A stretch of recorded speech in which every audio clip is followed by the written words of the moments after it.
तो जैसा कि दोस्तों इस फोटो को देखिए, खेसारी भैया ने अपने ही फैंस के साथ गोवा बीच पे डेटिंग क्यों कर रहे हैं। तो दोस्तों नमस्कार दोस्तों, आप लोगों का स्वागत है झटपट बिहार चैनल में। दोस्तों आपको बता दें कि खेसारी लाल यादव अपने सॉन्ग को शूटिंग करने के लिए गए हुए थे गोवा बीच पे, लेकिन उनको ये पता नहीं था कि हमारे बीच गोवा बीच पे भी हमारे फैंस हैं।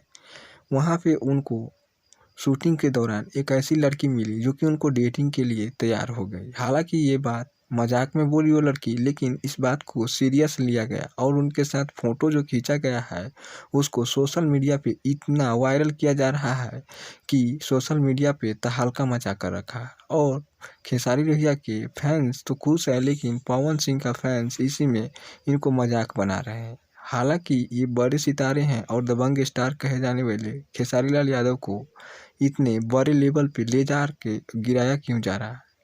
तो इस वीडियो को आप लोग एंड तक देखें। आप लोगों का बहुत बहुत धन्यवाद। कमेंट करके ज़रूर बतलाइएगा ये वीडियो आप लोगों को कैसा लगा। मिलते हैं नेक्स्ट वीडियो में, आज के लिए इतना ही। बाय।